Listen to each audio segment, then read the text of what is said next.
Hey, hope everyone's doing well. My name is Andres Lozano. I'll be your host for this first episode, first show.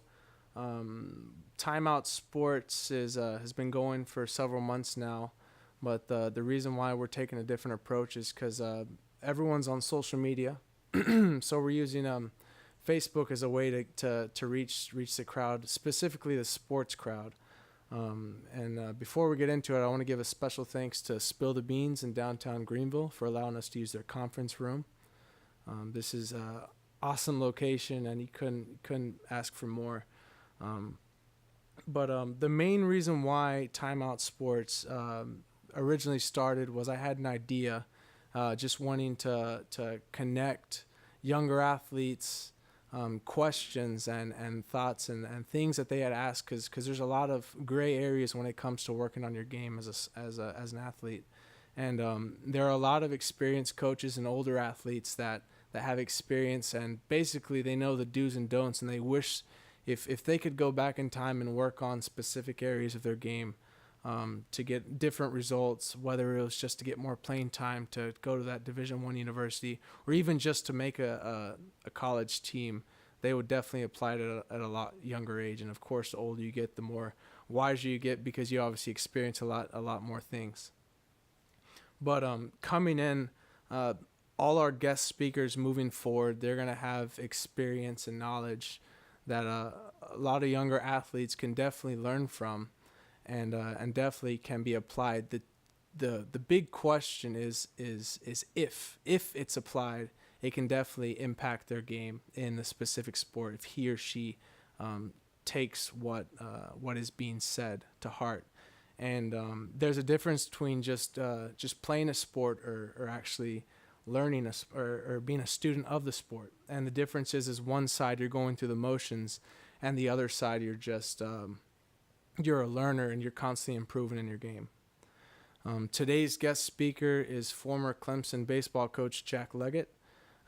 He has an extensive resume when it comes to coaching, but some of the things is he's had wins in his 22 seasons at Clemson is about 955. He's been to several national tournament appearances, with as well as 6 appearances in the College World Series.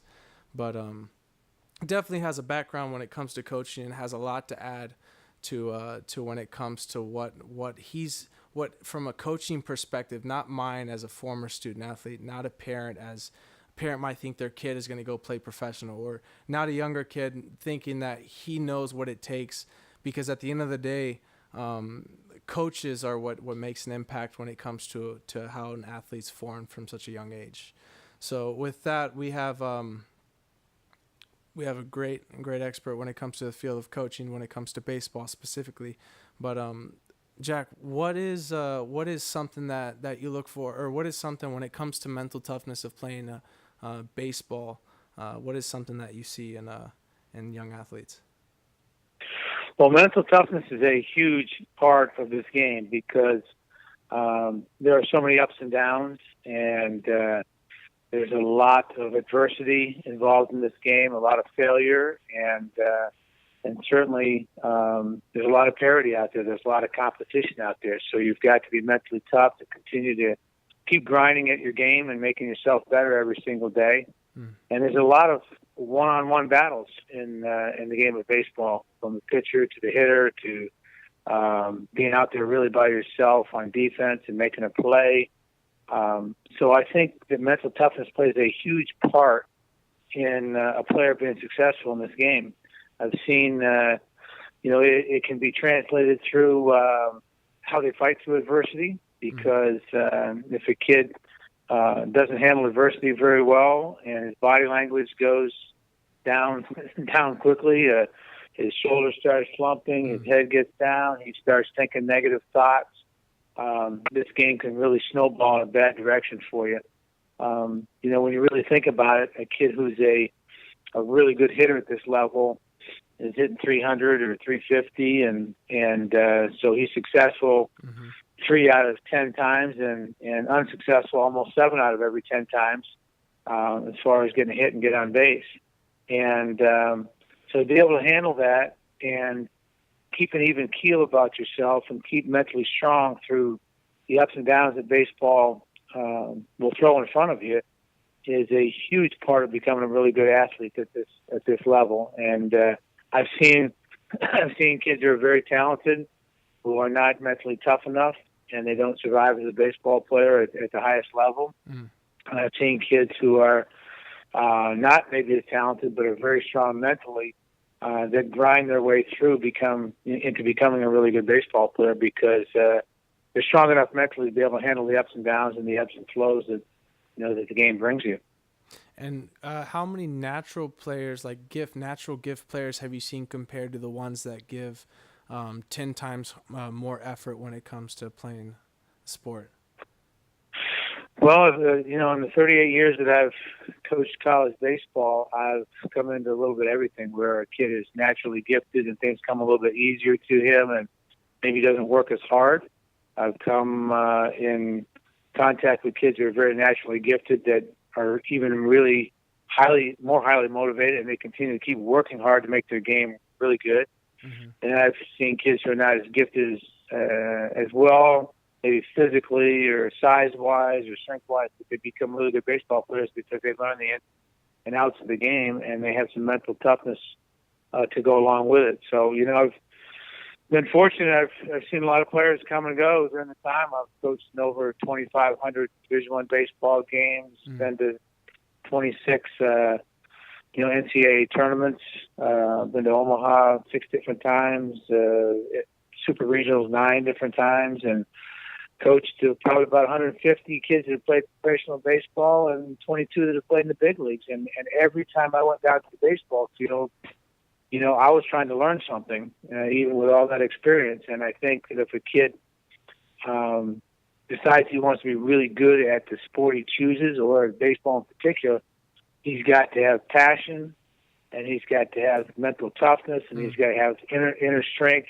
and the willingness to put in the repetitions that it takes to become a champion. Definitely is a failure-driven game, like you said. Hitting 3 out of 7 out of 7 bats.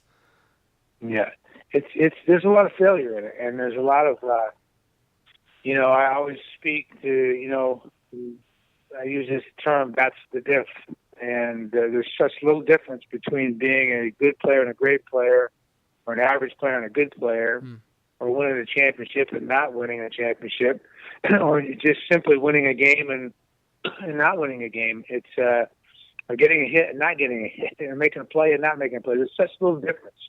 And so what you have to do when you come to the ballpark every day is find that mental ability to find the difference in yourself every day to help your team win and to help yourself become a better player. That's good. Okay, so jumping on to the next question.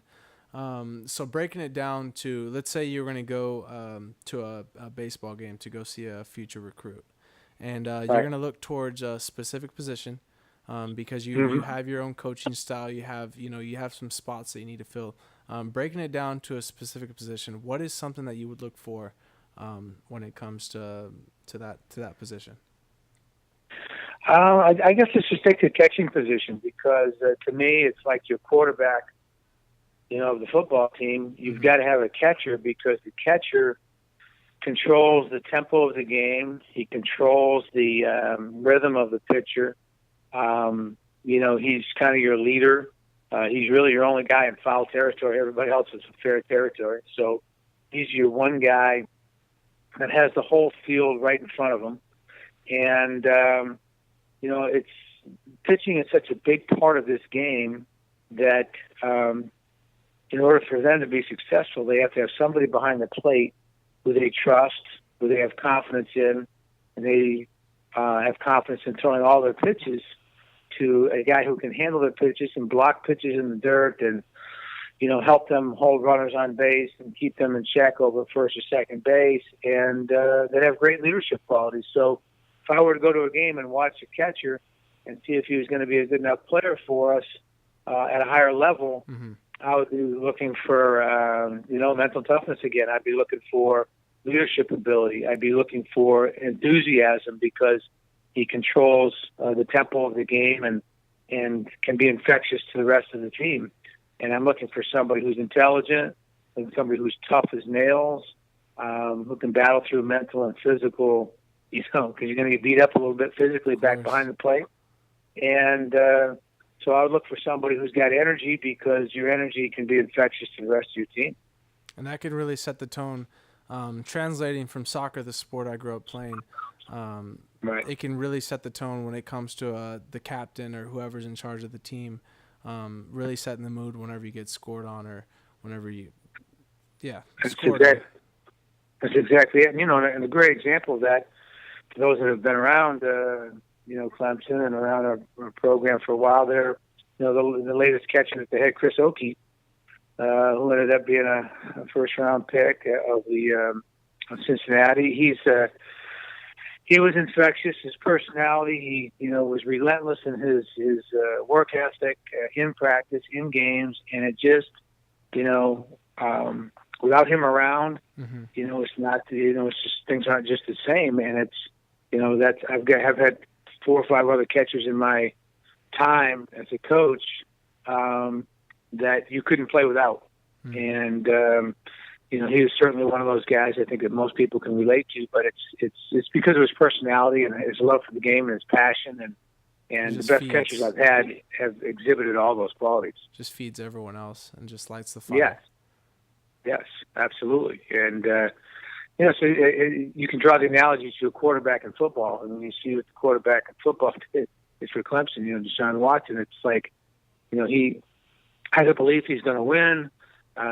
Your catcher has a belief they're going to win. He's relentless. He keeps on battling, and that just permeates the rest of the team, everybody else out on the field. So, I think if I was going to look at a high school catcher, and I wanted to have your team in the end play at the highest level, I look for somebody with energy, a positive vibe around them, leadership qualities, and an intelligence for the game to help his pitchers, and somebody who worked quick to try to keep the rhythm of the game going in a positive direction. No, that's good. That's good. Mm-hmm. Well, Coach Leggett, I really appreciate your time. I want to thank you so much for coming on. My pleasure, Andres. Any last words that you'd want to say, or? My best piece of advice would be, if a kid wants to play at the highest level in any sport, and in baseball in particular, but in any sport, his attitude is going to determine his altitude. How high he goes, how far he can, what he can achieve, how he can affect his teammates. To be unselfish. If you're going to play a team sport, try to figure out the best way you can be unselfish and help your team win and find a difference every single day. And don't be afraid to put the repetitions in. Don't be afraid to work harder than the next guy. And when everybody else is, playing Xbox or watching TV or taking a day off, that's your day to improve, and that's your day to make a difference. So hopefully kids out there, that are listening will figure out a way that they can make a difference in their game every single day, because it's a very competitive world out there if you want to play at the highest level. Of course. Definitely. And it goes across the sport to every single sport. Absolutely. Definitely. So, well, once again, I appreciate your time. Thank you so much. Well, my pleasure, Andres. And if it helps one or two kids that are highly motivated out there, it's been well worth the time. Definitely. Well, I'll let you go. Okay. Well, thanks, Andres. Thank you. Take care. Okay. Bye-bye. So pretty much it translates across the board. There's a saying that drives TimeOut Sports, and it's in sports, the time you spend when no one's watching will determine your level of success you achieve. And it's the same in business, it's the same in life, with character, with work, not just sports. And many lessons that are taught in sport, they lead on. They can just be translated across the board. I played college sports, played club, high school, travel ball, you name it. And the only difference between me switching over to business is my drive and determination to want to learn as much as I can, personally. But over here at the end, towards the end of the video, we're gonna have some links at the bottom. We'll have Coach Leggett's website at the bottom. You can get in contact with him, email, and just check out his website. And apart from that, hope everyone has a wonderful rest of the week, night, day, whenever you're watching this. Just take care. Timeout Sports out.